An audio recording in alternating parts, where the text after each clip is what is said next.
From LPM, Louisville Public Media. Support for LPM podcasts comes from the Eye Care Institute and Butchertown Clinical Trials, where they strive for diversity, equity, and inclusion within their staff, patients, and clinical trial participants.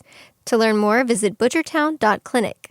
Shalom, folks. As y'all know by now, Shani and I love schmoozing. And that means sometimes we express our own ideas around sensitive subjects, like those that will be addressed by our guests in this month's episode. Those views do not necessarily represent or reflect the views of Louisville Public Media. I'm a Jew from Kentucky, that's what I am. The good Lord foresaw it with his infinite plan. Shalom, y'all, and welcome to the Bluegrass Schmooze. It's the month of Tamuz, and it's sort of a sleepy month. There's a minor fast day called the 17th of Tamuz, and in this episode, we'll learn why it's not such a happy day for the Jews. Then we'll kibitz with 3 women who are suing the Commonwealth of Kentucky over its abortion ban. They explain how their Jewish identity compelled them to get involved in the case. If we see something that's broken and we have the power to fix it, we are called as Jewish people and Jewish women to do that work. That's all coming up on the Bluegrass Schmooze. Forever a Jew with Kentucky, my home.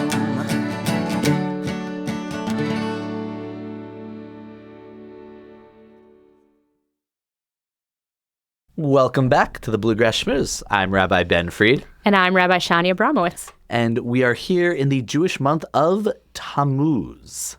Tamuz, it's a great name. Rolls off the tongue.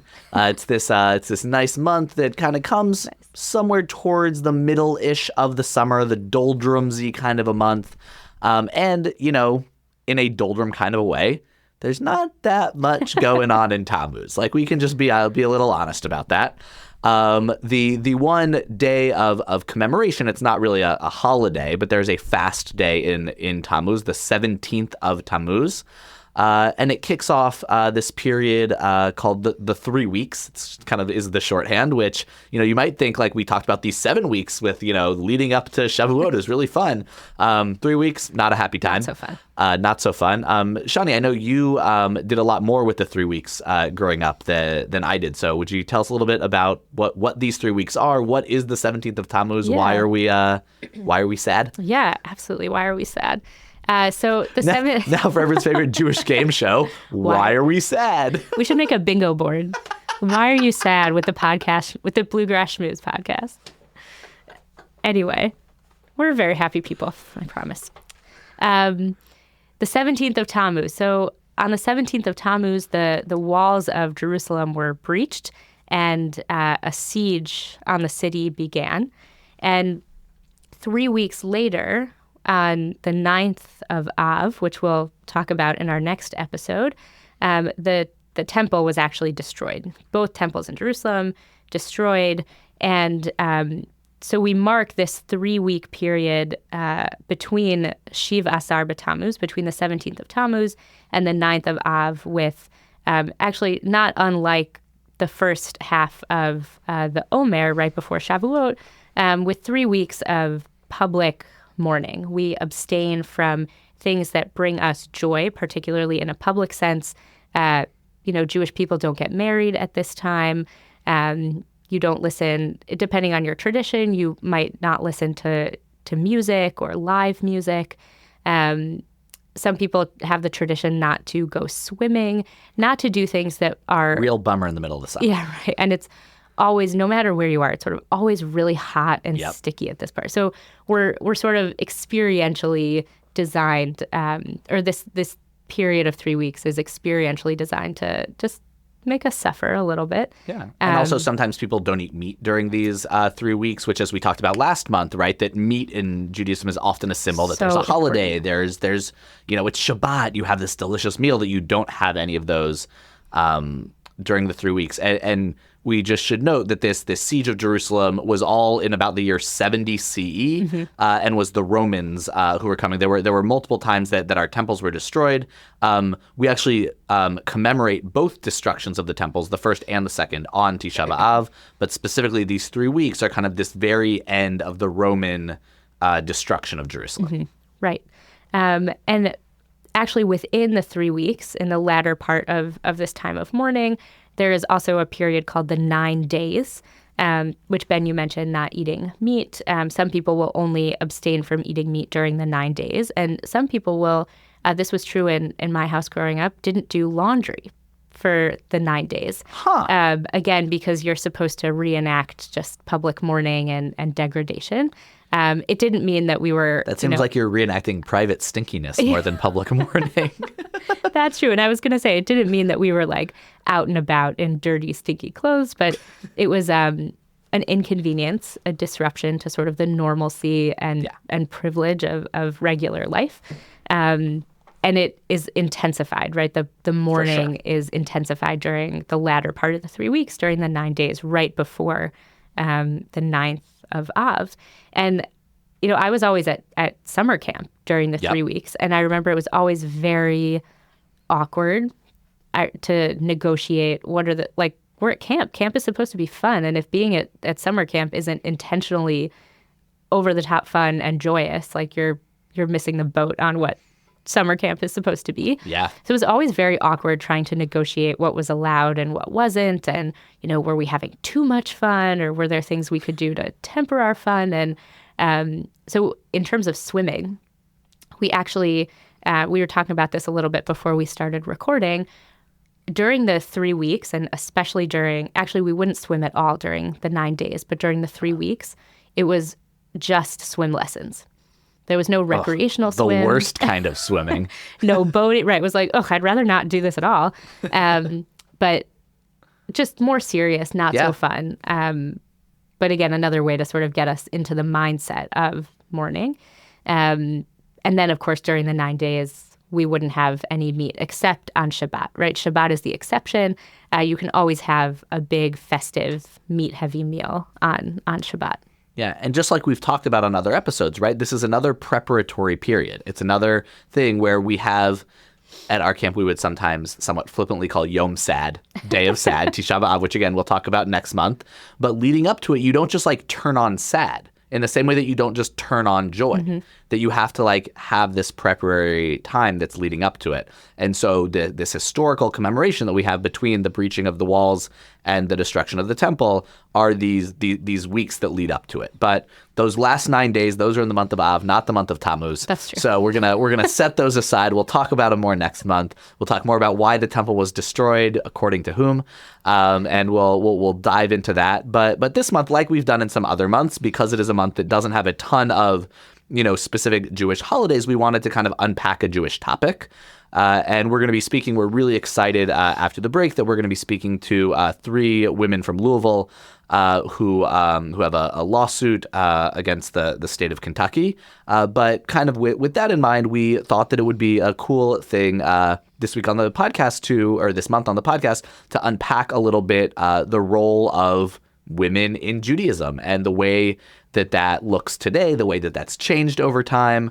And really also one of the things that spurred this was Shani and I talking about our different experiences, not only because one of us is a woman and one of us is not, but our experiences of being in different communities in which women's roles have been, being in communities that have different roles for women in terms of their Jewish observance. Mm-hmm. Great. Should we jump right in? Jump right in, Shani. As we're talking about, why don't you start, Shani? Okay, where to begin? So we talk a lot about sort of our personal origin stories on this podcast a lot, which I really appreciate. But I grew up in the Orthodox community, somewhere between ultra-Orthodox and modern Orthodox. Orthodox, yeah. But I guess what I mean by that is there were different spaces that I and my family sort of inhabited that reflected different levels of orthodoxy, which lent itself to all kinds of confusion and curiosity. But my parents, I'll just sort of briefly tell the story. When they were young and they moved to Skokie, there weren't a lot of synagogues that were particularly welcoming to young families. And so they started a synagogue with a bunch of their friends and, renting space at a local school. And we happened to live right across the street from this school. And our home became an extension of the synagogue. Our door was always open. We actually kept all of the Torah scrolls and all of the like Klei Kodesh, all of the sacred items that we use ritually in a synagogue were kept at home. And we had guests constantly in and out. And, I remember from a really young age, now I didn't fully understand what my parents were doing, but I really admired them and I really wanted to be like them when I grew up. And I was growing up in an Orthodox community, which was not egalitarian. Men and women were did everything for the most part separately, particularly around ritual. And so it never really occurred to me that I could be like my parents, right? That I could build a synagogue or take on a leadership role in community. But I never felt, I think a lot of people assume when they hear, oh, you grew up Orthodox, you must have felt so oppressed and so sort of alienated and pushed to the side. I didn't feel that way growing up. I have a lot of love for the community that I grew up in. And actually, in my synagogue, there was what's called a mechitza, a partition between the men's side and the women's side. And I just have all these sweet memories of sitting with my mom on the women's side and that being our place that was special and precious and just for us. And there were times when I felt sort of envious about, my brother, for example, in school was learning Talmud, was learning all sorts of very intensive Jewish law.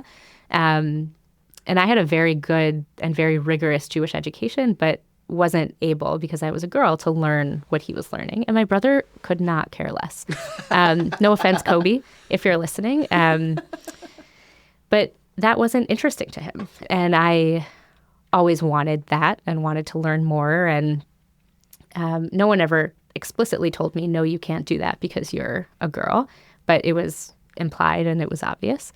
And when I was growing up, I didn't really know anyone else who wasn't an Orthodox Jew.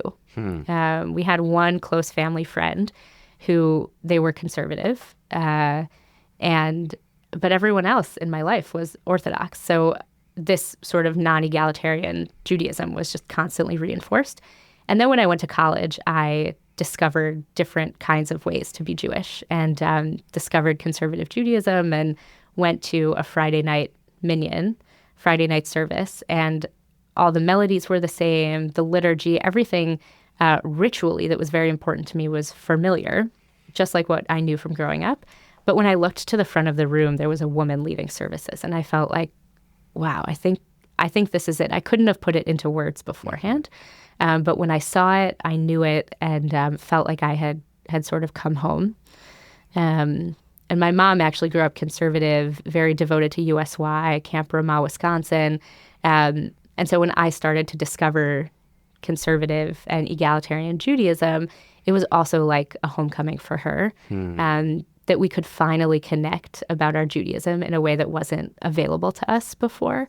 And that was really, really special. And even though we went to rabbinical school together in a fully egalitarian program, I'm the rabbi at a synagogue, there are things about being egalitarian that still feel new to me. Yeah. Not uncomfortable, but new. I'm still, in a way, finding my footing in the egalitarian world, which is very interesting. Yeah. I think for me, I grew up in a world that, it was very different. Yeah. When I was very young, we were at a Reform synagogue and then at a conservative synagogue. And between my mom and my dad, they're both very involved and committed Jews. But in terms of kind of ritual observance and leading services and reading from the Torah, my mom was always more the one than my dad who did that. She's not a rabbi. She is a Jewish communal professional. She shout out Eileen. But she would read Torah and she would lead services. And I mostly had male rabbis growing up. There was a woman who was the assistant rabbi at the synagogue for a while in Michigan.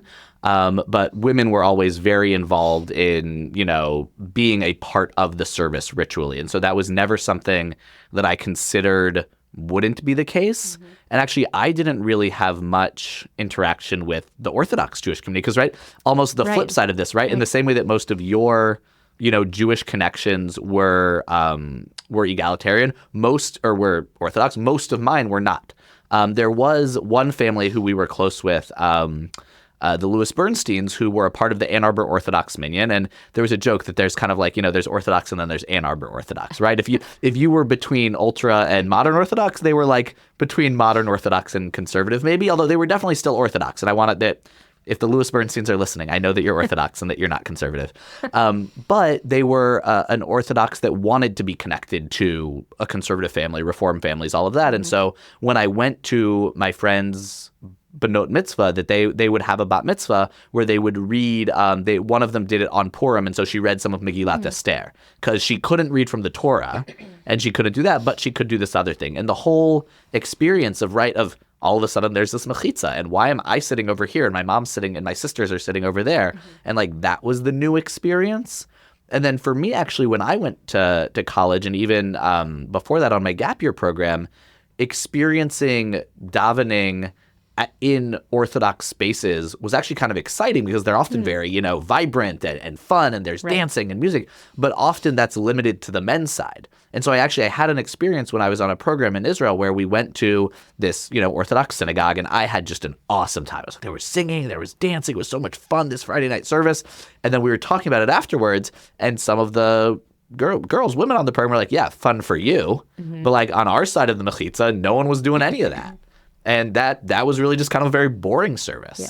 And so and again, there are wonderful, amazing Orthodox spaces that have singing and dancing on the women's side, and that there's no one, thing, but that it opened my eyes to this, that what I had maybe perhaps naively assumed might be separate but equal was very much not.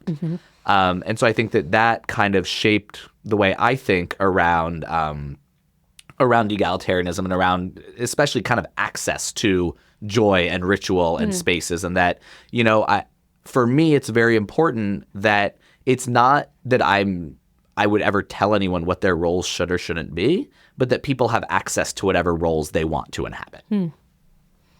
Yeah, that's such a beautiful way of putting it. And I, thinking about our Shavuot episode, that we recorded last month, what is individual revelation and individual obligation and commandedness. And I remember when I was studying at Hadar, it was after college and before rabbinical school, and Hadar is an egalitarian yeshiva on the Upper West Side, and I really credit my teachers there with, in a very loving and comfortable place, exposing me to the kind of egalitarian Jewish world that I was looking for, but really didn't know existed. And when I was there, I started, to daven more, and I learned how to lead services, and I started wearing a talit, and I started experimenting with wrapping tefillin. And I remember I hosted a Friday night dinner, Shabbat dinner at my apartment, and had an old friend of mine from Chicago, my friend Yossi. And we were dear, dear friends, one of my best friends from growing up. And, he very much is modern Orthodox, always has been. And I was telling him a little bit about Hadar. And just like it would have been to me, it was totally just a foreign concept. Oh, you could be observant, but, men and women are equal. It seems so progressive, but so frum, so religious. It's so confusing. And it was to me also for a long time. But I was telling him that I started putting on tefillin, and he said, why would you want to? I'm obligated. I have to do it. And it's annoying to have to wake up early before work to daven, to do the morning service, to put on tefillin, to wrap the phylactery. It's why would you want to be obligated in something that you're not? You're almost to suggest you're lucky that you don't have that sense of obligation on you. And I think that was really eye-opening for me in thinking about how other people perceive not just obligation and commandedness, but what individual people want, right? So when you say, I want to create pathways for people to sort of choose how to most meaningfully observe Judaism to them, or in a way that feels meaningful to them, that moment, I think, was a real turning point for me. And I remember feeling when he said that, but I want to do this, right? I've been shut out of this, not maliciously by anyone, but it's not something that's been available to me. And I want to be as obligated as you are. And I think about that a lot. Because there is this idea in more traditionally observant Judaism that there are different commandments for different people. It is a traditional religion. It comes with, some gendered ideas around that there are certain mitzvot, certain commandments that are kind of women's commandments and certain ones that are for men. And it's not that they're all for men and none for women, or that they're all for women and none for men, but there's this assumption within the traditional understanding of Judaism that the mitzvot that aren't for you, not only do you not need to do, but you probably shouldn't. Right. And so it goes from just not being commanded to not only is this not something you have to do, but this is not something for you.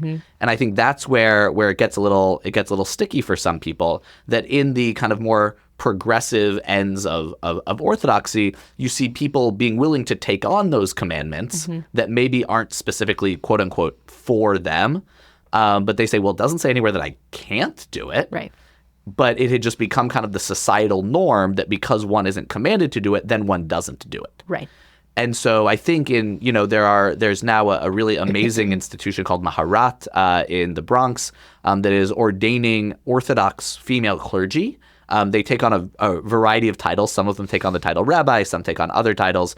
But they are women who are really stepping into these spaces and saying, just because it might not be the norm for me to learn all this Talmud and halakha, and just because I might not be commanded in the same way, because within their framework, they still might not feel that they are as commanded to do so as someone else, but that they want to, that they want to step into that and to own that. And I think it's really beautiful and amazing. And it's not my vision of what, an egalitarian community would look like. But again, it's not for me to tell other people what their communities should look like. Right. Yeah. There's a category, there are two things that I want to say. Maybe I'll start with the other thing, that when the conservative movement was starting to think about ordaining women and truly becoming egalitarian in practice and not just in name, there was concern that if we suddenly say that women are obligated in all of these things but can't actually live up to the obligation, we're going to create sinners, right? There's a saying, lifnei iver lo titein michshol, right?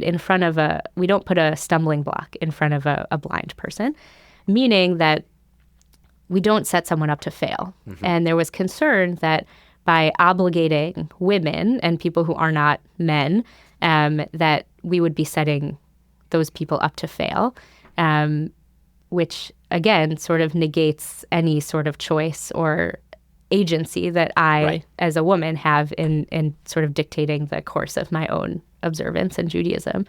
But sort of on the flip side, there's a category, a Talmudic category, that, positive commandments that are time-bound are generally things that women are exempt from, because women are running a home and raising children and, feeding kids, things that don't necessarily operate on a fixed schedule, would compromise fulfilling certain commandments that are time-bound.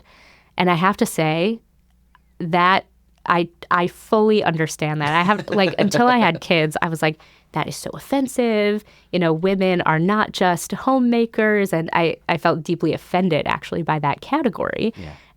And now I actually joke all the time at home, I get it.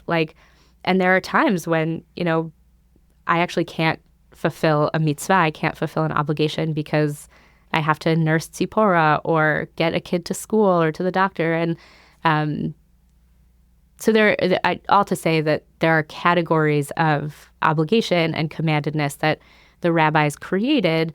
And maybe this is an apologetic reading of the non-egalitarian version of our tradition, but maybe to protect women and to say, we understand what your life as sort of someone whose home looks like and what the cultural context of your life is.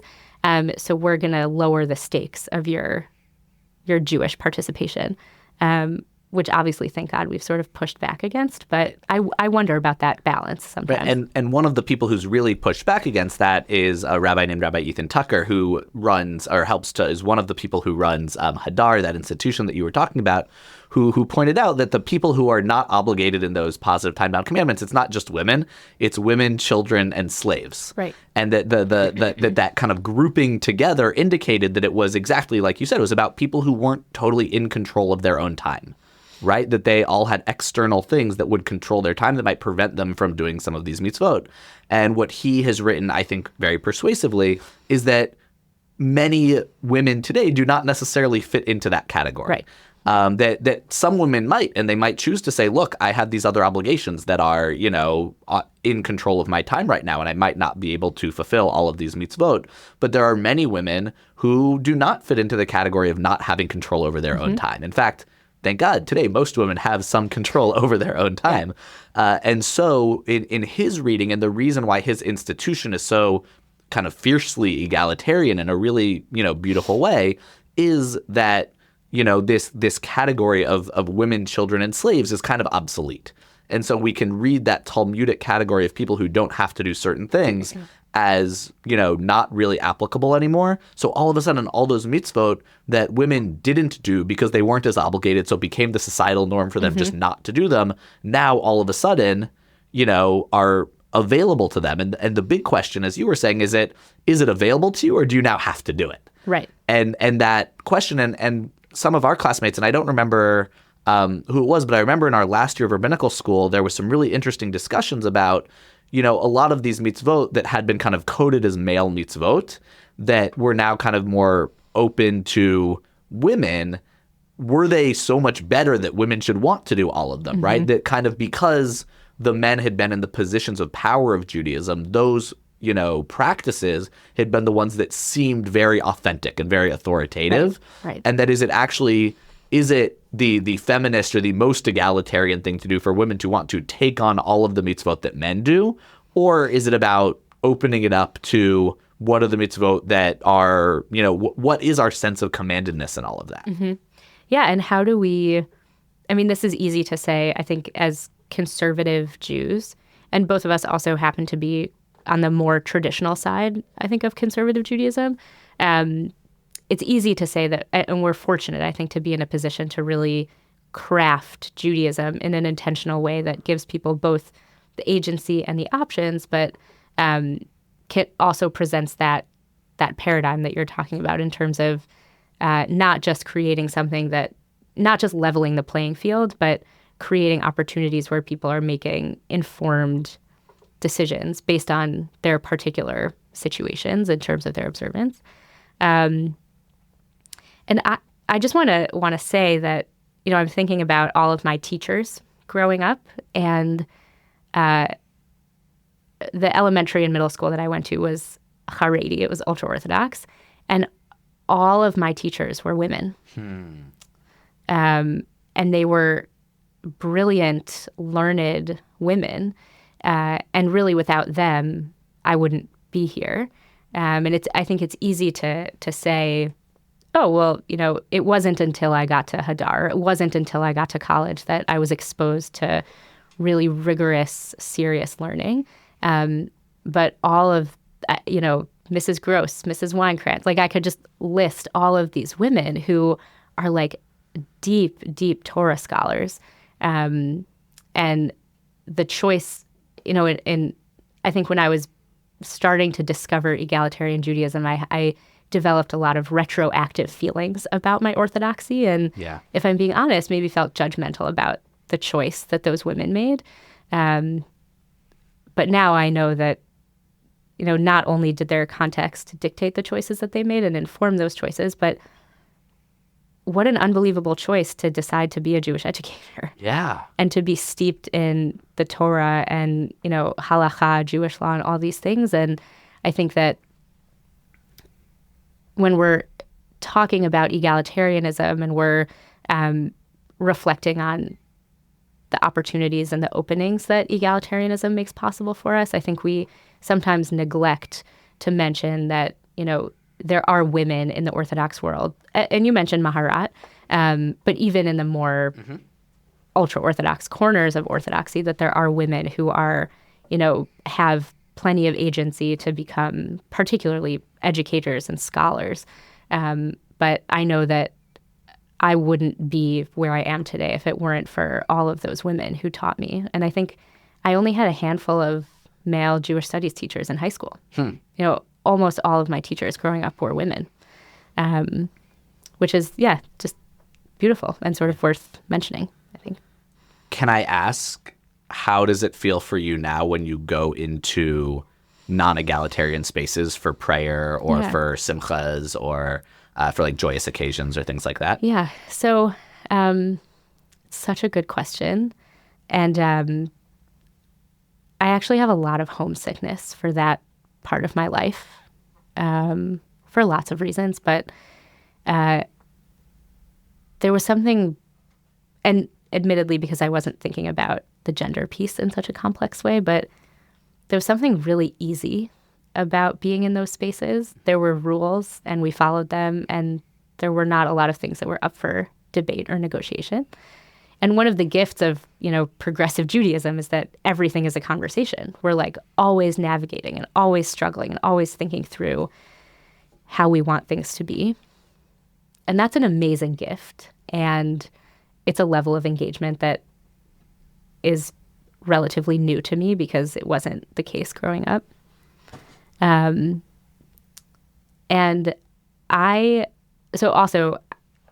should mention, Young Israel of Skokie, the synagogue that my parents helped found and that I grew up in, is a very unique Orthodox synagogue. Everyone there knows that I'm a rabbi at a conservative synagogue, and I go home and people are curious and proud. And we've had people from that community come visit us in Lexington and come to the shul. And so I know that I don't know how unique it is, but I'm very lucky that was my experience. And so when I go home, it's easy and it's very sweet. I'll share, there's a story I think that also highlights maybe part of what can be complicated about it. One of my teachers from high school passed away last year, and his wife was one of my teachers in middle school. And they're even further to the right in their orthodoxy than I was growing up. Even at the Shiva, when we were visiting the family after the funeral, men and women were sitting separately there as well, which is not the case at all Shiva houses. And I remember feeling very anxious about what I was going to wear to the Shiva. In the community that I grew up in, and that particular sub-community, long skirts, long sleeve shirts, high necklines, cover your hair if you're married. And we were getting ready, and I didn't feel like I had the right clothes, that I would show up and people would know that I didn't belong in that community anymore. And, Joseph sort of jokingly but reflected back to me, like, you're not going to put on a wig or like cover your hair in a way that is actually not true to your religious practice just to fit in. Like, what he was basically saying was, why can't you just be comfortable with who you are and where you are? And I think it's because there's a part of me that really misses that world and that community. And so I want to have it both ways, right? I want to belong in the place where I grew up and also in our world. And when I got to the Shiva house, I said to Joseph, don't tell anyone that I'm a rabbi. And he was like, okay. And it turned out that Joseph was one of the only visitors at the time on the men's side of the house, and obviously was talking to my teacher's son. And we live in Lexington. Why do you live in Lexington? My wife works at the shul. What does she do at the shul? And it's like there's a lot of code switching, I think, that I often feel like I have to do. And I just wonder what it would look like and feel like if I was able to just embrace it. But it's hard. I don't know how people would feel. My shul was very unique in being supportive, but I will say that when I sat down at the Shiva and I was talking to my teacher who just lost her husband, she remembered me right away. And she said, I remember about you that you always loved learning and you always were asking questions and sort of pushing us and deepening our learning. And that to me was just, I actually wondered if she knew. Like that was her way of saying, I know you're a rabbi and I know that you've continued on this path that I was part of helping shape. And yeah, so it's a long-winded way of answering your question, and all to say that it's everything, and it's all, and it's both, and it's like beautiful and complicated. And I feel really lucky that that's my experience, because it's not the case for everyone who comes from the Orthodox world. Yeah, thanks for asking. Yeah, thank you. And I think there are so many things that are so baked into it that are not anything intentional, but Hebrew is a gendered language, and there's like all sorts of things that people who, also people who do not find themselves on the binary ends of the gender spectrum, Right. And people who are trans, and those people exist in all of the various denominations of Judaism. Right. And if you think they don't exist in your denomination, you're wrong. Yeah. But that it's also part of this, right, is that a lot of it is so much about, this and that the rabbis wanted to make easy delineations so that they could say, you fit in this box and you fit in that box, and this is what you do. And I think that egalitarianism and the way it expressed itself first really in the Reform and Reconstructionist movements, and then eventually in the conservative movement, and now kind of starting on the modern edges of Orthodoxy, is really the first step in just thinking more broadly about what people's roles are in Jewish community. Right.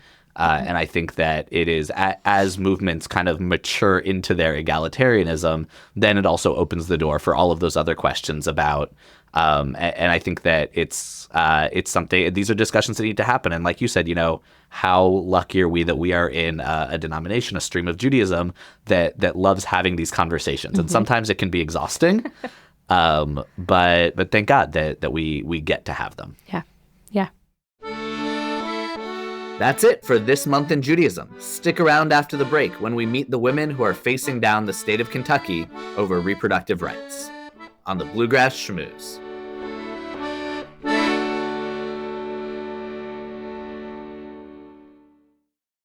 Support for LPM podcasts comes from the Eye Care Institute and Butchertown Clinical Trials, where they strive for diversity, equity, and inclusion within their staff, patients, and clinical trial participants.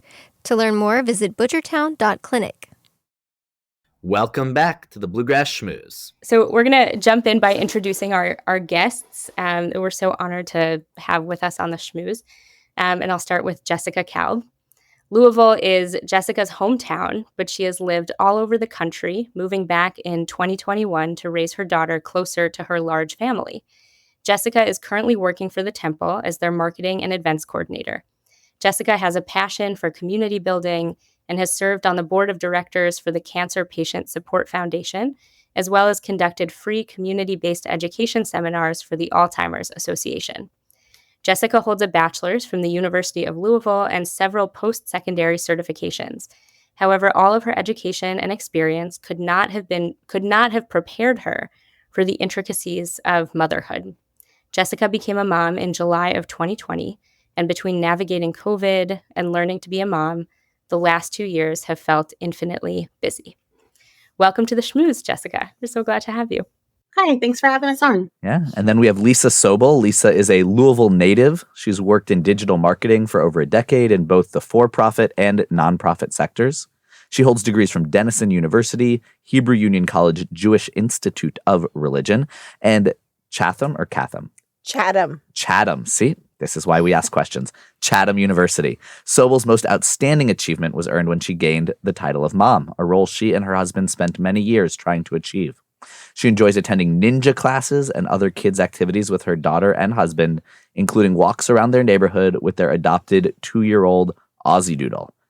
Welcome to the Schmooze. Thanks so much for having us. And our third guest, Sarah Barron. Sarah Barron's career in nonprofits led her from Iowa to North Carolina and then to Louisville, where she now works in clinical research accounting and serves on the board of trustees at Adith Jeshurun. Her husband is a Louisville native, and they have 2 young daughters. Her free time, which is in air quotes, is spent with family enjoying music and ballet classes, school programs, and exploring playgrounds around Louisville. She hopes this case will inspire conversation and action for reproductive health care and religious freedom in Kentucky and beyond. And Jessica, Sarah, and Lisa, welcome to the Schmooze. Thank you. So we talk to Jewish Kentuckians, and we always like to start by giving our guests an opportunity to tell us a little bit about their Jewish identity, their Jewish background and upbringing. So today is no exception. And maybe, Lisa, we'll start with you. If you could just tell us a little bit about your Jewish background. Sure. So I've definitely swung the gamut from all the different options that you can choose from to be Jewish. I would say I most comfortably fall into the culinary Jewish realm and do most of my praying in the kitchen. But I grew up classical reform at the temple here in Louisville alongside one of our attorneys, Aaron. My family's been here and members of the temple since the 1860s. Wow. So big C classical reform. They're not so comfortable with Hebrew, versus I was the first bat mitzvah in the family, so that was really interesting. Then went to college, was a religion major, got to become more interested in being religious, then worked for Hillel. And when you're serving a large Jewish population, you learn more and more about being Jewish and what that means. So then I decided to go to Israel for a summer, and I studied at Esha Torah and then the conservative yeshiva. Some would say I did that backwards. I'm pretty sure I did it the correct way. For those who don't know, Esha Torah is a kiruv organization, an organization that encourages people who are already Jewish to become kind of more orthodox in their Judaism. And then the conservative yeshiva is from the movement that Shani and I are both rabbis in, and is a more egalitarian outlook on Judaism. What's interesting is that there's another Jewish Louisvillian who first day at Aish, they were like, "Did you know that there's somebody else from Kentucky?" And we were like, "No." And she was like, you, we grew up together and we're still friends to this day. So very small world. Came home, got married to somebody who went to Orthodox day school and conservative shul, and have a very confused home. It never knows which flavor of Judaism we're going to choose that day. But you'll find out in the kitchen. Always in the kitchen. Thanks so much, Lisa. And maybe Jess, we'll go to you next. Sure. I grew up with mostly my dad's side of the family who are not Jewish. My parents are an interfaith marriage, as am I. I'm also in an interfaith marriage. But I didn't find out until college when I actually did a human genome project that I was Jewish. It came back 48% Sephardic Jew. And so I knew my mom's family was from Turkey, but I didn't know a whole lot more about them. And so in college, I really started kind of digging into this. Well, what does it mean to be Jewish? Like, I didn't have a whole lot of that growing up, didn't have a lot of that tradition. So I explored Hillel on campus at U of L. And then after graduating, started working for Jewish Family and Career Services, which is a Jewish community organization here in Louisville. Was just kind of bumping around, trying to figure out what this whole thing means and where I fit into it. And I stumbled into Lisa, who invited me to my first, who invited me to my first Passover Seder, and really helped me kind of move through what it means to be Jewish, really helped me connect with the community and really kind of dig into Judaism and me. And so it's still a journey, as I think for all of us, it continues to be, of learning. I feel so fortunate to be learning with Rabbi David, learning Hebrew with my daughter who's 4. So we're going to go on that journey together, which is exciting. But it's just kind of been an evolution into Judaism, and knowing that this is a huge part of my family that was almost lost. If it hadn't been for that cheek swab, I probably would not have come across my Jewishness. So it's been a fantastic journey to this point. I now am a member of the temple and probably will be forever. And the temple is a Reform synagogue here in Louisville. So I fall into the Reform category, but with little asterisks of, still learning. Thank you. And Sarah. Well, I grew up in a small town in Iowa, and Judaism wasn't really on my radar. I don't think I knew any Jewish people, or if they were Jewish, I certainly wasn't aware of it. It was really, I would say, after college, in my mid-20s, when I moved to Raleigh, I just kind of was searching and came across Judaism, and so much of it just kind of aligned with my beliefs and values that I kind of already had. And so I went to the local synagogue and formed a relationship with one of the synagogues in Raleigh, conservative synagogue, Beth Meyer. Shout out to Rabbi Solomon, who What up, Rabbi Solomon? yes, and then ended up converting in 2016, I believe. And then happened to meet my husband, who also happened to be Jewish, around that same time. So everything kind of came together all at once. And we got married and moved here to Louisville, and we've been involved in the Jewish community. I worked with the Federation for a couple years, and we're involved with the synagogue and a lot of children's programming, that type of thing. So, yeah. Thank you all so much. I love getting to hear people. We read the bios that people send us, but I feel like we get to know people so much deeper through these kind of Jewish bios, and that there's no one way of being Jewish, and that each of you have. I mean, Jessica, you could record a commercial for 23andMe. Like, I think that was, just so cool to hear all these different ways that y'all have navigated to this point. But the reason that we asked you to come kibitz with us today is that we know that you're in the process of a lawsuit of suing the state of Kentucky over its near total abortion ban. So could y'all tell us a little bit about, kind of the bio of the case? How did it come together? How did the three of you come together to bring this case, and how we got to the filing? Sure. Lisa, are you okay with me starting? Sure. So I lived in Vermont for a long time. And in Vermont, if you know, women's rights are actually codified in the Constitution. So I had lived there for a while, moved back to Kentucky to raise my daughter after she was born during COVID. It was really hard for people to come up and down and support us and for us to have family around. So we decided to move back to Kentucky.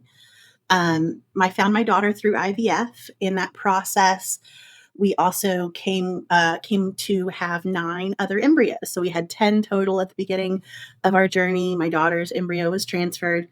I have Savannah. She's amazing. But we have 9 left. And so when we moved back to Kentucky in 2021, the plan was move back, get our house settled, do another transfer. And so all my friends knew this. Lisa knew that was the plan. I had already talked to doctors here. We had figured out what we were doing. Our girls, or our girl and boy, depending on how the next embryo transfer went, were going to be, 2.5, 3 years apart. Everything was laid out. My husband and I went back up to Vermont to have kind of like a little farewell trip to visit our friends. And we're driving, and I get a text from Lisa that said, "Did you see the news?" And so I'm telling Jimmy, like, hey, something's going on. I don't really know what's happening. So I'm opening my browser on my phone, and I see that Roe is overturned. Within 30 seconds, Lisa's calling me because she knows how impactful this was immediately. Somehow she knew not just that Roe was impactful, but that it was impactful to me and to IVF and to what this means for this move that we had just gone through. And we started talking, and I just remember sitting in the back seat, holding my daughter's hand and like almost in tears, having Lisa and I basically ask each other over and over again, okay, now what? Like, are we moving? What are we doing? And we both just were like, no, that's our community. That's where her family's from. That's where my family's from. And we can't just leave. We can't just leave our people there in a space that's not safe. And so in that moment, same day Roe fell, we decided to fight it. We didn't know what that was going to look like. It took a lot of phone calls and emails and digging to figure out what that would look like. But we knew day one that we were going to fight this. We just didn't know how. Yeah, I'll dovetail off of that. We definitely knew we needed to do something, but we didn't know what it was. And we knew that just because we go and vote every election, that wasn't enough. Mm-hmm. So I, funny enough, was leaving the next day to go on a road trip to spend the week with family at the beach in South Carolina. And on the ride back, I get a text from Erin saying, hey, who do you know in the Jewish community who might want to talk to me about filing a lawsuit similar to the one in Florida? And I was like, well, I don't know. Give me some more details. Let's sit down and talk about it. I'll pull out my Jewish Rolodex, my Jewdex, and we'll figure it out.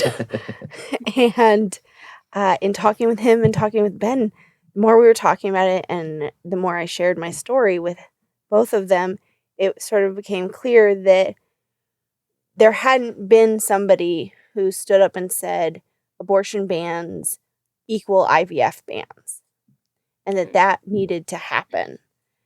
And no, it never occurred to any of us not to put our names on this thing. It just sort of was like a natural progression. When people ask, I'm just like, I was called. And when God asks you, you just say yes. We don't know what we're called to do on this earth, but sometimes it hits you over the head. And that's sort of how I feel this whole case came about, was like God being like, it's your turn, stand up. So Aaron and Ben and I workshopped how we were going to move forward. And I was like, let me call the Mommy Mafia. We'll see how many moms want to show up for a Zoom to talk about the opportunity. And we went from about, I'd say 25 people attended the Zoom. Wow. Down to about 10 or 11 that Ben and Aaron really talked through what the process was going to be. I stayed out of it because I was like, I don't want to put any pressure on anybody. That's not my role. I'm just here leading the charge. And so I was thrilled when they told me that Sarah and Jessica had signed on and that we could move forward. And from there, it was really like, okay, do your lawyerly thing. We're here. We'll share our stories. We'll tell you what we know, but it's your job as the lawyers to really help formulate the case. And I was one of those Jewish moms on Lisa's Jewdex, I think you called it. And yeah, there really wasn't much hesitation on my part. I've just kind of found that when decisions are easy to make and it just feels right, then go for it. So that's what I did, and here we are. Mm-hmm. Mm-hmm. I think we're hopefully going to talk about it a little bit more later on, but I just want to say thank you to the three of you, and also I want to be part of the Mommy Mafia. How do I sign up? I will totally add you to the Facebook text chain. Thank you. And just to say in short that so much of your story, Jess and Lisa and Sarah, is rings very close to home. Both of our daughters were conceived through IVF, and we had started our cycle when we were still in New York. And then mid-cycle, I accepted the position here in Lexington, and we're still struggling with all of these questions and sort of, holding a lot of the same uncertainties and fears, and also commitments and like real love to the community here, and feel like those are, the politics and our hearts are actually a lot in conflict and in tension with each other right now. And that's really painful. And so I feel really grateful that the three of you are doing this work and leading the charge. And I want to help. I want to keep helping. So we started our conversation by talking about, your Jewish upbringings and your various Jewish identities. And fundamentally, this is a religious freedom case. And so I was wondering if you could talk to us a little bit more about the Jewish aspect of this, sort of how your Judaism's motivated you to pursue this litigation, and also what you've learned in the process about what Judaism has to say about reproductive health, reproductive access, abortion access, health and safety. Where does Judaism fit into all of this for each of you? I can say for me, Judaism is the central tenet that pulled me to this case is Tikkun olam, is to repair the world. If we can see something that is broken and we know that we have space to fix it, or we can find space to fix it or make space to fix it, that's my job, my whole job. That's my approach to parenting. That's my approach to my work that I do for the temple. If we see something that's broken and we have the power to fix it, we are called as Jewish people and Jewish women to do that work. So for me, that's the central tenet. I've talked to my rabbi about some of the other pieces around abortion and what abortion means in Judaism, and that's a little separate for me from what it means to why are we doing this case. So the why are we doing this case for me is it's our job to fix it. Thank you. For me, I have a degree in alternative theologies of change. So I guess I've always been a Heschel fan of praying with my feet. And that's really how I feel like my Jewish identity falls into this case. I can't separate out my Jewish identity from my Kentuckian identity or any other identity that I might have, like mom or marketing professional. Like those are just not things that I can do. And so for me, I could go down the rabbit hole of the theology issues that they bring up for both Christians and for Jews and for Muslims and for Hindus, because I have a degree in that. But for me personally, where it hits home is that we need to be working to be a light unto this world, unto the nation. And in order to do that, when you see something that's wrong, you have to stand up and to change it. It's the same idea, Tikkun olam. We've got to fix what's broken in this world. And so for me, it's really been more about putting prayer into action rather than just sitting around and talking about it. Yeah, social justice keeps coming to my mind. And I think this was just a very concrete way where we can actually make an impact for so many lives here in Kentucky. Obviously, this would not, the outcome of this case will not just apply to us, it will apply to all Kentuckians. So just the prospect of being able to actually do something was what kind of hooked me.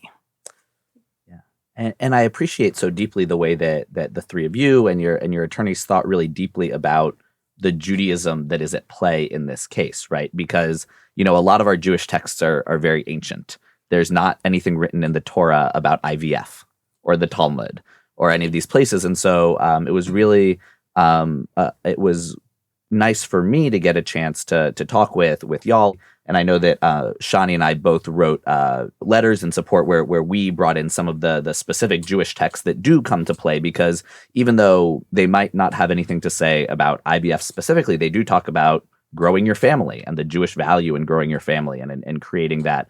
And there actually are, Jewish texts as far back as the Torah and even, in the Talmud that do talk about abortion and access to healthcare and the primacy of a woman's health who is pregnant, or a person's health who is pregnant. And so I think that I wonder if y'all could talk a little bit. I'm curious how this case impacted your connection to your Judaism, either kind of the way you thought about Judaism as a religion or even kind of the Jewish community.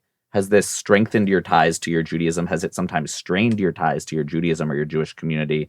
How has kind of being a part of this been, either learning or difficult or strengthening? Like what has that all been like? You're really hitting it hard with those deep questions. This is not a light That's what we do on the schmooze. schmooze. This is we get deep. Where's on the bourbon? A couple episodes ago. Don't hold out. We'll do our l'chaim of the month at the end. Okay. So for me, I think that it doubled down my connection to my Jewish community. I think that part of that is just seeing how many people struggle with the idea of support around abortion access, how many other women in our city who don't have the amazing, ridiculous support that I have to stand up for this issue. I mean, I am getting accolades and applauded at work when we have a win and when we move forward. There are women who, if they were sitting in my seat and were a named plaintiff, might have to deal with job discrimination. I am getting space on the Bima. My rabbi makes space for me every year at Repro Shabbat in February to talk about how important this is to our congregation. And so not only do I have the support I have at work because I work in the Jewish community, but I also have the support from my congregation. And so I have had a lot of women come up to me and tell me their stories that they haven't shared with others, because I get up and share my story every year. And that kind of amazes me and makes me really sad for the state of reproductive care, even pre-Roe falling down. I was on an NCJW call last week, and the rabbi who was speaking said Roe was always the floor. It was never enough. We never had enough access to care. And just having that echoed back at me rather than any sort of conflict around these beliefs has been really, really strong and impactful, and definitely reaffirmed that I'm in the right spot with regard to my Jewish identity. So, case as a continuation of a journey of advocacy that was started with my journey through IVF. Because we were so tied into the Jewish community, when we had to go through IVF and trying to figure out how we were going to pay for it on 2 Jewish nonprofit salaries, Oy. was very daunting. And our friends kept saying, well, do a GoFundMe. And to be able to sit here and say that we raised $40,000, mostly from the Jewish community and our Jewish network, or organizations like Hasidah, which is a grant funding organization out of San Francisco that helps Jewish families who are going through infertility either pay for assistive reproductive technology or go through the adoption process. That having that and having such a large community come to our baby naming, we had well over 100 Jews. We had a rabbi from almost every congregation on the Bima giving our daughter her baby blessing, was really impactful. And I see what we're doing on this case as an extension of that. I have now made the Jewish community aware of how much the infertility community is a part of our community and how our feelings around fertility and expanding our families, for those who are struggling, it can be very hurtful and harmful, and how we change our conversations to be affirming and welcoming to those who may desperately want to have a family or expand their family and can't because they are facing the issues that they're facing medically. For me, I'm just now making even the larger community in the Kentucky and really the national and international community aware of what it means to actually go through infertility, because I think that that's our biggest struggle, is that if you don't know how intricate these medical procedures are, you can't possibly figure out how to legislate to make it so that abortion is safe and that IVF is safe. Like, that's just not a possibility. Tag. I get to follow that. I mean, you don't have to.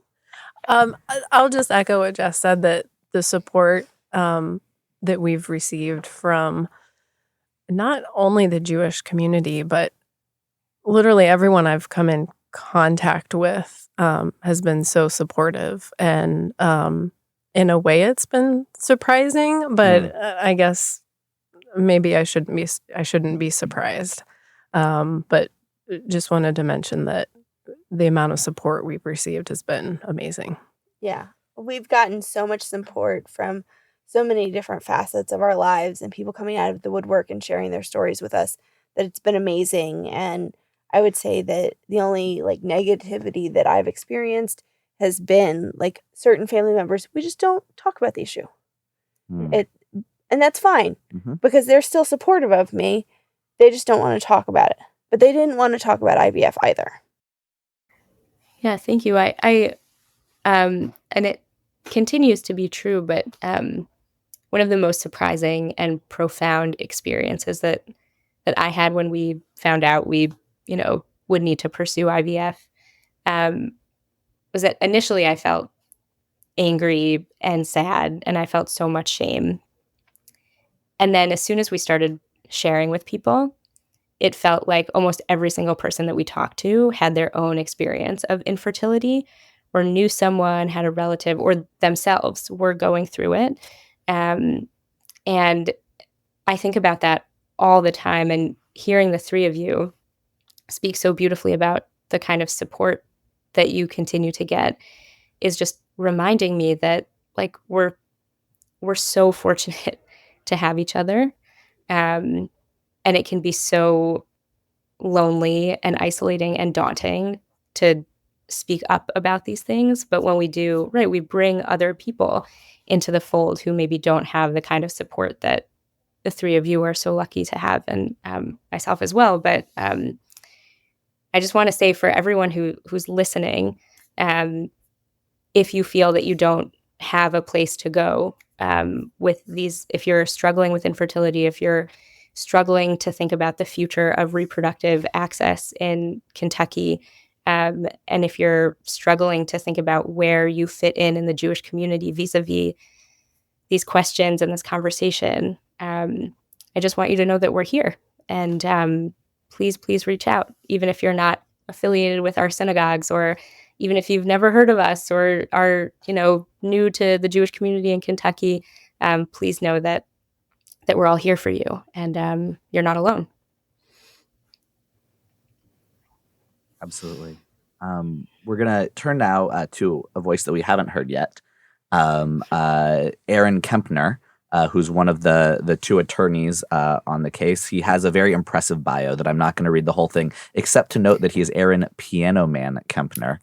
But he has been working on this case from the very beginning. We're recording this on July 2nd. I understand over the weekend there were some developments in the case. So, Aaron, could you tell us just a little bit about kind of what was handed down by the judge this weekend, and then where the case goes from here? Yeah, our case was dismissed on grounds that we lack standing. We're all very hurt and frustrated by that. Can you say what that means for folks who might not know what that means, who, not all Jews listening to the Schmooze are lawyers. So I understand. And all I can say, I will do my best, but I took a class in law school called federal jurisdiction. Half the class was spent trying to define standing. And even after half a semester on standing, I still have a difficult time defining what standing is without being very cynical and saying that those who have one ideology seem to have more standing than those that have other ideology. And specifically when it comes to reproductive rights, lately, if you've been following the news, standing seems to come up a lot because people do not want to rule on these difficult issues, and it seems like a convenient way to not have to touch the actual merits of the case. But standing in a nutshell means a client has to be injured, has to show an injury, otherwise they don't have a lawsuit. If they don't have an injury that can be redressed. And the judge said that our clients are not injured and that it's not ripe because they are not pregnant. We are certainly upset by that decision. As you all know, and as you can elaborate more, in vitro fertilization and infertility, it's not as simple as just saying I'm pregnant or not pregnant. It's a very long process, and so we were certainly disappointed in that misunderstanding of what it means to, attempt to have children while facing infertility. And so what then are the next steps? Where do you go from here? Well, we're going to appeal, and we're hoping that a higher court will rule differently. And I'm grateful to be on this case, by the way, as well. Just throwing that out there. I have two daughters. They exist in the same Jewish community spaces as all of my clients' daughters, and I am very grateful to be a part of this team. And I want to add, when Lisa reached out about this case, the first thought that entered my mind was, man, someone really needs to do this for Lisa. And then it occurred to me, I guess it may have to be me. That someone, at some point you realize, I guess I'm in a position, I will do it. And I'm so grateful that she trusted in me, even if I wasn't so sure of myself, and said, no, we're going to do this. So thank you, Lisa. Aaron, you mentioned appeal, but what does that actually look like in practice, and what should we be on the lookout for? I mean, it's a long journey, but we're not going to stop. I mean, we're going to appeal that decision. If we're successful on appeal, it goes right back to where we started at the first court, and the judge will be forced to rule on the merits of our case. And that's what we're going to do. We don't care how long it takes. Roe was the law for nearly 50 years. And as soon as Roe came down, the people who were upset with that decision spent 50 years dismantling it. We're prepared to spend 50 years bringing those protections back if that's what it takes. So we are going to appeal. We're hoping it doesn't take that long because we all have daughters. But we recognize Ben and Aaron spent a lot of time prepping us for, like, this is a marathon. It's not even just a marathon. It's an ultra marathon. Sometimes it's going to be unassisted, and we just have to run the course. I don't think any of us understood that because on TV, legal cases that take a long time are still done within 45 minutes. Maybe it takes 2 episodes. So we've all been sort of frustrated and asking them along the way, like, what is taking this judge so much time to make a decision? And maybe he just had to wait to hear me on national NPR. Maybe that's what it was, that he just needed to hear us and, just finally decide to make a decision. The wrong decision, but he made a decision. It takes a long time to do things right. And that's what we're planning to do, is making sure that for all Kentuckians who have a uterus for generations to come, have protections in place so that they can pursue the size family that is right for them. And I'd just like to point out the problem with the ruling on standing is that the idea that someone needs to be pregnant to begin a lawsuit like this to achieve their rights, it took 13 months for this judge to issue this ruling. That's longer than human gestation. So it's about the right amount of time for one round of IVF. Maybe. Yeah. Whether you're successful or not, might take multiple, but our IVF to have our daughter took about 13 months from start to finish. Wow. Yeah, my point being, if we had adhered to the standing that I believe he would require and needed care when we filed, we would no longer need care. Or we might not be around. Yeah. It's the frustrating part for me, being someone who is very actively ready to expand my family and has been for years, is that the reason that I'm not doing it is because it's not safe for me to be pregnant in the state that I live in. So to then have a ruling come down that says I don't have standing because I'm not pregnant, when I'm as actively as anyone possibly could through my lawsuit, through my actions, through meetings with my fertility specialist that I just had one, 2 months ago. I really want this. Like, this is the next step for me, is to transfer another one of those embryos that I'm paying storage fees on every month to hold until I'm able to transfer. And then to have the ruling come down has been really disheartening, because I can't imagine how more actively pursuant I could be to expanding my family. And that's the call, is that we don't have standing because we are not injured, because we are not actively pursuing growing our families. My, feeling on it is it took $50,000 to get to the starting line to have our daughter, and knowing what it's going to cost to have a second child, hopefully, and knowing that the embryos that I've created in the past have not been viable, meaning I have a higher likelihood of creating more of those non-viable embryos, which is hard enough to hear in the first place, to have your doctor tell you, you did such a great job, but you're going to have to start over again because none of your embryos are viable. It's just heartbreaking to hear. And I don't think enough people understand that when you go through infertility, that is what you hear from the get-go. You no longer have the fairy tale of how you get pregnant. You're going to know every single possible data point you could possibly know about getting pregnant and what fertility truly means. And then you may or may not have to do it multiple times in order to be successful. And so knowing what I know, I am not going to run the risk of possible jail for murder charges, because I'm going to create more embryos that have to be destroyed because they're not viable.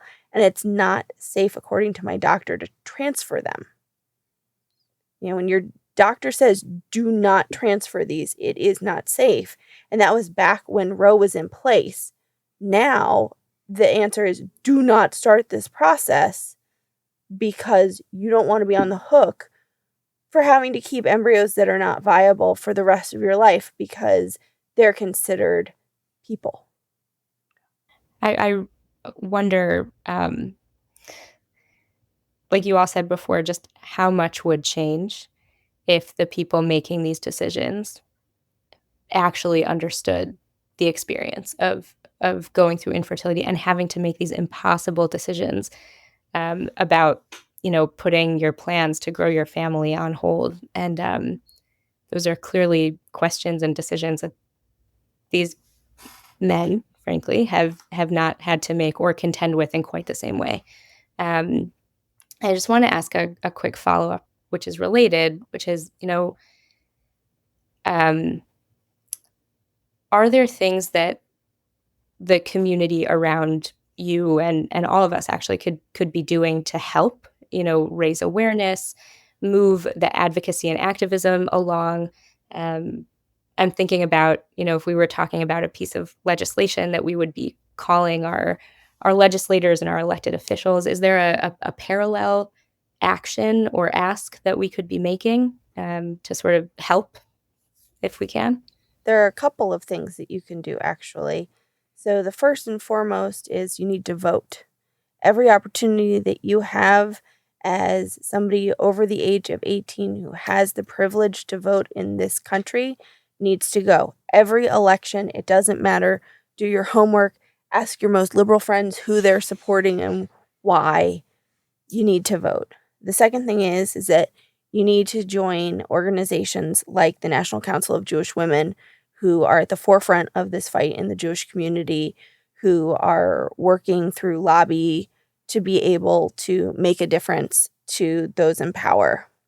Lastly, if you want to do something really grassroots and really radical, you can support our GoFundMe that helps pay our legal fees. Our lawyers are doing this pro bono, but there are still fees that we incur every time that we have to submit a piece of paper to the judge saying, hey, could you make a decision? Well, that'll be $20. And so that's sort of, nobody talks about how legal cases work unless you're talking about divorce. So the thing of it is that your lawyers can be working pro bono, but there's still costs involved. So we do have a GoFundMe. Look up the Kentucky 3, you'll find us. But if you feel like you want to support grassroots versus a national organization, we have that out there to help make sure that our case moves forward. Thank you. I want to double down on the voting because I think in Kentucky it was like 26% of Democrats voted. I'm not talking voting presidential. I'm talking vote for your reps, vote for your judges, vote for the smaller elections matter so much right now on these issues. They are paramount to getting this changed. I know Aaron said we're willing to do this for 50 years, but I would really like my daughter to have her rights back before she hits puberty. The only way we're going to do that is changing things through election cycles. So please, I don't care if you don't know who, there are cheat sheets that you can get online from favorite organizations that will help you figure out who to vote for. Please, please, please. Local elections are so important. This is no longer a federal issue. Please vote for your local representatives. And what I wanted to say to follow up on the earlier discussion of standing is tell your friends how much these decisions attack women. Because what I didn't say earlier is that when Roe was first overturned with Dobbs, Planned Parenthood filed a lawsuit, and the Supreme Court of Kentucky said they don't have standing because they're a third party. Only individuals have standing. Apparently not. We are individuals, are and we were told that we don't have standing. So 1 + 1 equals apparently women cannot challenge Kentucky's reproductive laws on standing in any situation unless you somehow stay pregnant, as Jessica said, for 3 years at a time, which is not possible. So I don't know that people are aware how much these decisions have impacted women, how much they have precluded women from their due process rights under the Commonwealth of Kentucky. And so I'm grateful for podcasts like this, programs like this, and please just let people know, in addition to voting, just let them know what the issues are. You don't even have to tell them who to vote for. They can decide for themselves, but they just need to be aware how much women are precluded from asserting their rights right now in the Commonwealth of Kentucky. And I want to address one thing that always comes up a lot for us, which is, well, then why stay in Kentucky? If it is so harmful to be living in Kentucky, why don't you just move somewhere where you can have all the rights that you want? And the answer is that all of us, all 5 of us, have deep roots in our community in this state. We are not transplants for the most part. We can trace ourselves back to the beginning and founding of the state. We shouldn't have to leave in order to receive health care. We should have every right to health care that every other Kentuckian should have. And that's a fundamental right that should not be taken away from us because of where we live. Thank you. Yeah, wow. I'm just thinking about a lot, and so grateful for the 3 of you, for the 5 of you. Just one last question before we move into our the end of our interview. I can imagine, and you've shared that throughout this process, you've connected with people in new ways, that people have opened up to you. And I'm curious how do you find comfort and strength, each of you individually? And what do you say to a person like me, a family like mine, who is similarly fearful and uncertain and angry about the future? How do you build each other up? What do you share with another person to give them sort of the courage, really, and the strength to keep going? What we said to each other when we met on Sunday to discuss the order that came out was, Jews have been fighting for what's right since before Christianity existed. We will continue to do that. This is just how we need to show up in this fight today. So that's what I would say to someone who's feeling fearful, is someone in our community who's feeling fearful, is that we've been doing this a long, long time. And we're not going to stop. And we've got your back. And we feel so fortunate for organizations. I think Lisa touched on NCJW. We've had Jewish organizations step out to make sure that we're safe as we're taking on this publicity. We've had organizations step out to help us with press. We've had organizations to step out in so many ways. And I think that shining a light on the support that we have is really important to me, because I know what the other side of this debate looks like. And the women who are struggling to gain access to care, who do not have the Jewish community behind them, who are living in poverty, who are struggling with all kinds of other issues that we are fortunate enough to not deal with, need to know that there is strength in our numbers. And right now, within our Jewish community, we have that. So I find the strength when I look at my 2 daughters and realize that they will be growing up in Kentucky because, like Lisa and Jess, we are not moving. We are here to stay. And also, I look around and we are the only named plaintiffs on any reproductive rights case in the country. Is that fair to say? Okay. So we're not giving up. We will continue this fight, and that's what gives me strength. I've told both Jessica and Sarah this whole time, the strongest shape is a triangle. And the only thing stronger than that is 3 really passionate Jewish mamas. And that's what we have on this case as our anchor point. We have brilliant attorneys and we have fabulous community support. But when it comes down to it, what do we really have? We have 3 passionate Jewish mamas fighting for the rights of their daughters. And that is a pretty strong force to try and go up against. Yeah, just first of all, thank you again so much to the three of you for everything that you're doing, for being here with us. It's really an honor to get a chance to talk with you, to hear your stories, to hear what we can do as we move forward. At the end of every episode, at the end of all our kibitzes, we have kind of a lightning round. So we've been a little heavy. Lisa called us out on it. We're gonna ask kind of our lightning round questions, many of which have to do with food. So Lisa will be very excited. So these are not meant to be thought of too deeply. These are not super intense questions. So just like kind of word association, first things that come to your head. And so I'm gonna ask the first one. So the first is favorite Jewish holiday. Sarah, we'll start with you and we'll go you, Lisa, and then Jess. Gotta go with Hanukkah. Tu B'Av, because that's the day that my husband proposed to me. It was a holiday I didn't know existed thanks to Reform Judaism.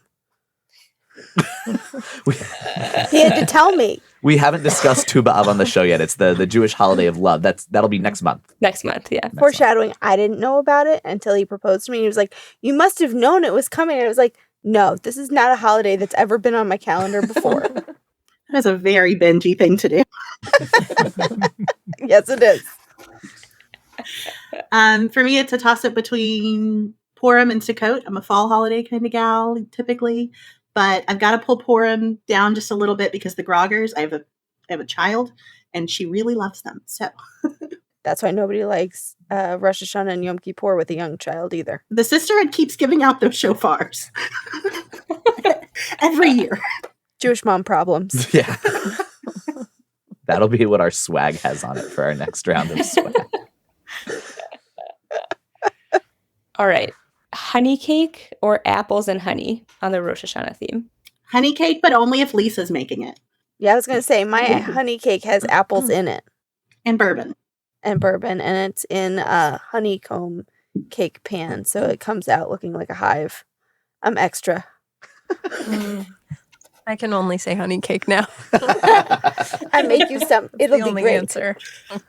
All right. What is the best and because you're all mamas, I'll adjust this one a little bit. The best Purim costume you or one of your children has ever worn?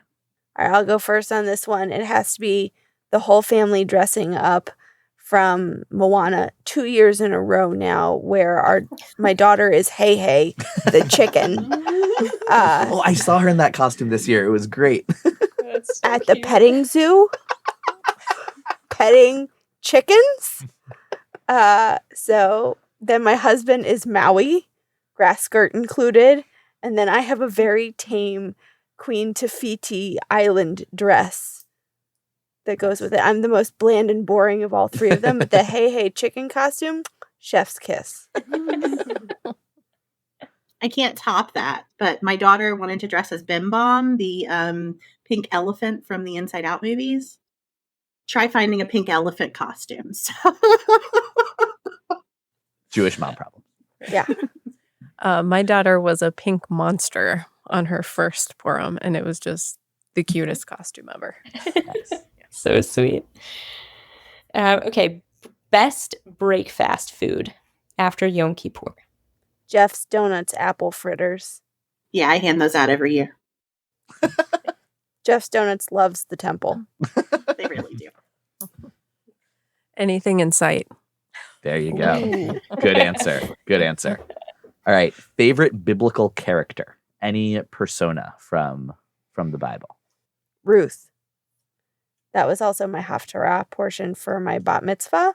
But I really resonate with the fact that she is an outsider who is welcomed into our community and with no question, just welcomed in and brought in as an equal community member, and then becomes the grandmother of one of our greatest people, King David. So Ruth also is my grandmother's name.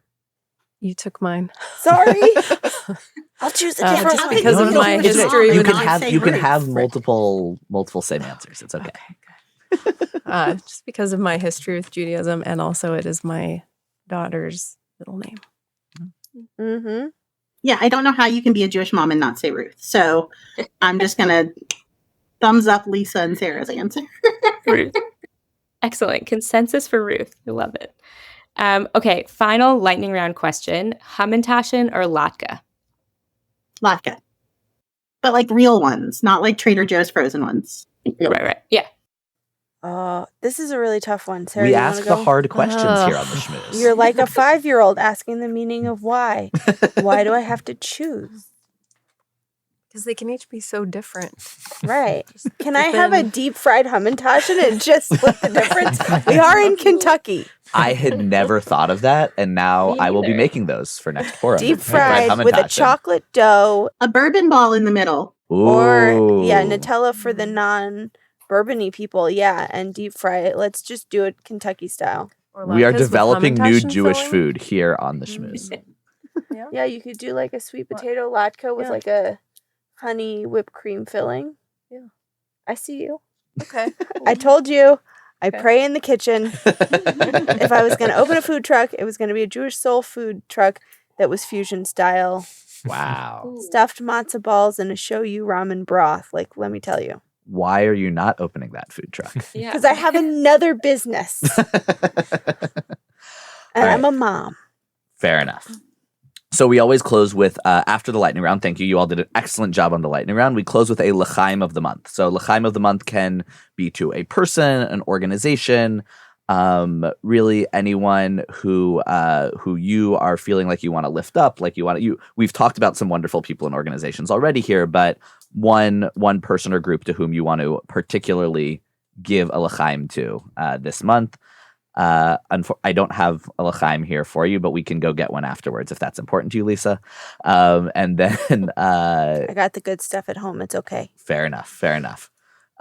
So you can take a moment to think on your l'chaim. Aaron, we'll get a l'chaim from you also. I know we left you out of the lightning round, but we'll get you back in on the That's l'chaims. okay. So take a moment to think, and then when you have one, feel free to jump in. Can I have two? Shani, what do you think? Definitely. Of Yes. course. All right. So the first is to Rabbi Adit Solomon at Hasidah for her amazing support, not just financial, but every time I was going through a religious crisis over the IVF process and what I should do and how I was feeling, she was there with words of wisdom, with prayers. And when I was preparing for my second transfer, it was really important for me to go to the mikveh, and she provided me with amazing resources.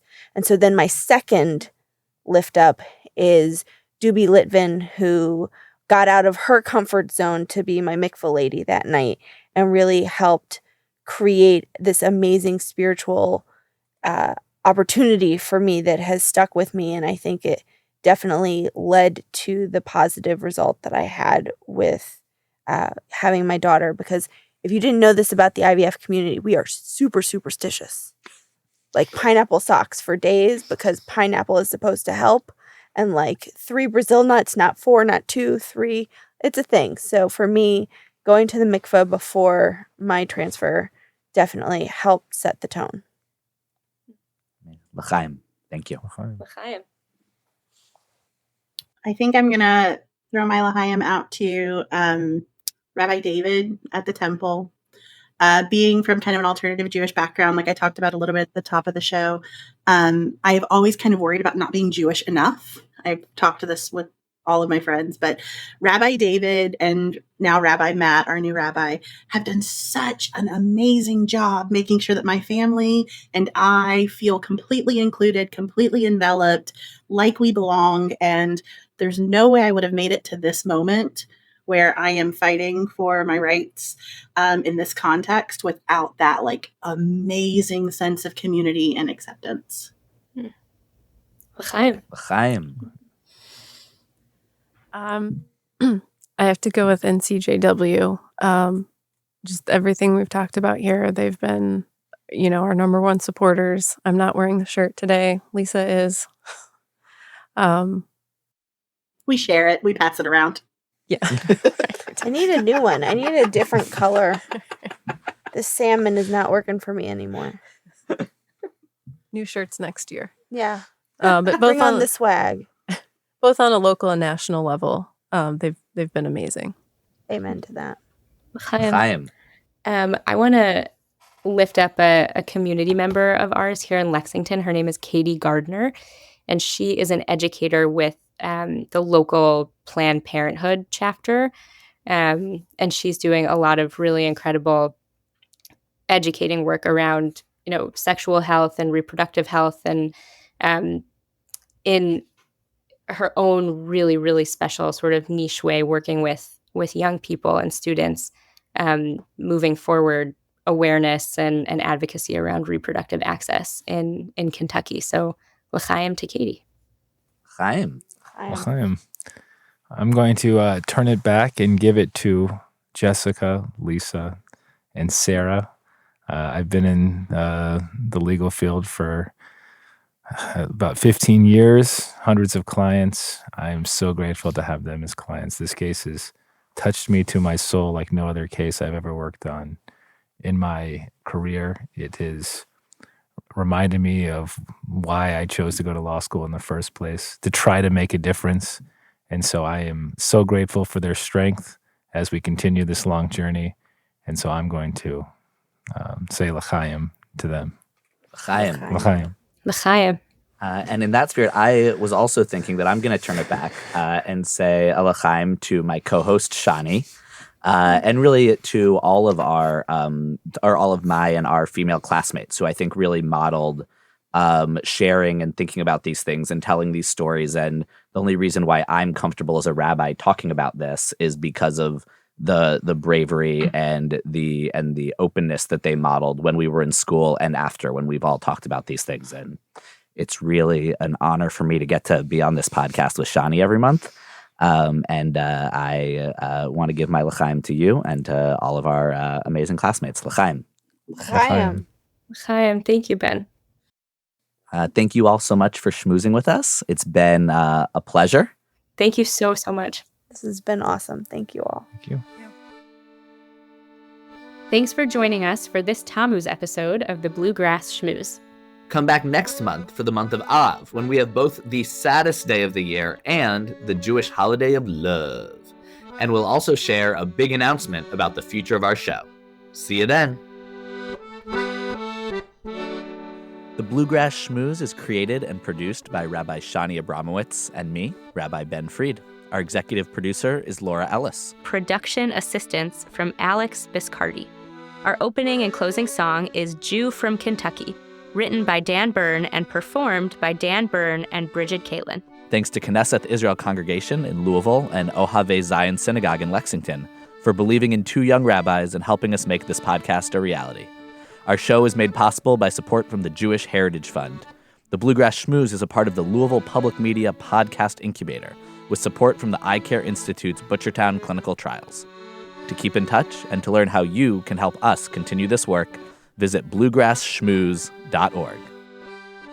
The views presented on the Bluegrass Schmooze do not necessarily reflect those of Louisville Public Media or its underwriters. We're Jews from Kentucky, that's what we are. We drink our mint juleps from a kosher dill jar. Wherever we wander, wherever we roam, Jews from Kentucky is always at home.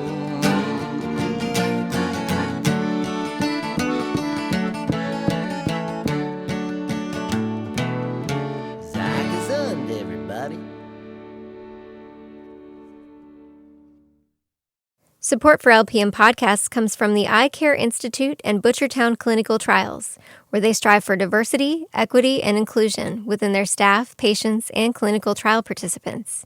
To learn more, visit butchertown.clinic.